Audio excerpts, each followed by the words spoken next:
আসসালামু আলাইকুম, hello everyone, কেমন আছেন সবাই? আশা করছি অনেক ভালো আছেন। And it's me Tasnim. Welcome to my channel moonshine Tasnim. আজকে আরও একটা নতুন ব্লগ নিয়ে চলে আসলাম আপনাদের মাঝে। আশা করি ভালো লাগবে। So let's get started. তো এখন যেহেতু আমার কোনো পড়াশোনা নেই, কিচ্ছু নেই, ভার্সিটি, কোচিং, কলেজ কিচ্ছু নেই, তো কেমন যেন একঘেয়েমি জীবন হয়ে গিয়েছে। মানে বাসাতে সকালে ঘুম থেকে উঠি, আবার ঘুমাই যাই, খাই আর ঘুমাই যাই, মানে জীবনটা কেমন যেন এরকম হয়ে গেছে। মানে ঘুমাই, উঠি, খাই, আবার ঘুমাই যাই।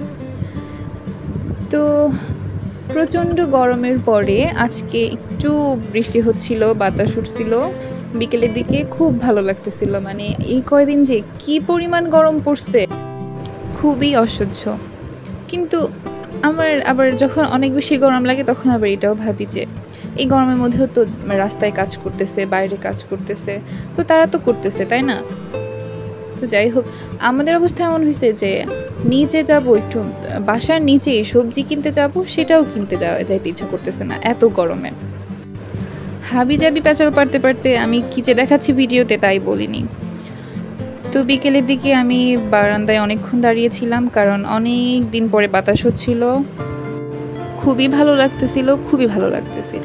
তো যাই হোক, পরে আমি বললাম যে আপনি একটু হেল্প করি, আপনি আজ কয়েকদিন একটু অসুস্থ, তো আপনাকে হেল্প করার জন্য আমি পটলগুলা কাটতে নিলাম। তো কাটতে নিয়ে তো সমস্যাটা বাধাইলাম। আমি সবজি কাটি, মাঝে মধ্যে কাটি, কিন্তু আজকে হাত কেটে ফেলছি। বেশি না, অল্প একটু। তো একটু হেল্পের চেষ্টা আর কি। যেহেতু এই গরমে সব কাজ আপনি একা একাই করে, তো আমি কাটাকাটি করে দিয়ে একটু হেল্পের চেষ্টা করলাম। গরমে আমরা সবাই অস্থির হচ্ছি, তারও নিশ্চয়ই অনেক কষ্ট হয়। তারপরেও এই কয়দিন আপনি একটু অসুস্থ। আই থিঙ্ক আমার মনে হয়েছে যেটা যে অতিরিক্ত গরমের কারণে মনে হয় আপনি এমন অসুস্থতা। তো আপনি হচ্ছিল কি, খুব মাথা ব্যথা করতেছিল, বমি হচ্ছিল, কিছু খাইতে পারতেছিল না, আর একটু জ্বর আসছিল, মানে এরকম ফিল হচ্ছিল, মনে হয় জ্বর আসছে। তো এদিকে রান্না শেষ হয়ে গেল, কথা বলতে বলতে শেষ হয়ে গেল। আর দেখেন গ্রেভির কালারটা কত সুন্দর আসছে না? তো যাই হোক, পরে আবার আমরা সন্ধ্যার দিকে ছোলা খেয়েছিলাম। তো আপনারা তো সবাই জানেন ছোলা রান্না করার প্রসেস, কিন্তু তারপর এখানে একটা কথা বলি। নর্মালি আমরা কিভাবে রান্না করি, ছোলাটা আর আলুটা একসাথে সিদ্ধ করে নিয়ে তারপরে হচ্ছে ওই সিদ্ধ করা ছোলাটা পেঁয়াজ রসুন আর যা যা তেলে দিলাম, মানে এই যে এরকম যে তেলে ভেজে নিলাম পেঁয়াজ রসুন, তারপরে ওই সিদ্ধ করা ছোলা আর আলুটা একসাথে তেলে দিয়ে দিই, তাই না? কিন্তু এখানে একটা ট্রিক্স, ছোলাটাকে আরও বেশি মজা করার আর একটু মানে একদম পারফেক্ট করার যেটা বলি, তো সিদ্ধ আলুটাকে না আগে এই তেলের মধ্যে দিয়ে একটু ভেজে নেবেন। এতে করে হবে কি, আলুটা একদম একটু রোস্টেড হয়ে যাবে, এতে করে বেশি মজা লাগবে ছোলাটা খেতে। তো এই যে এই পর্যায়ে এসে কিন্তু আমরা আলু আর ছোলা একসাথে দিয়ে দিতাম, তাই না?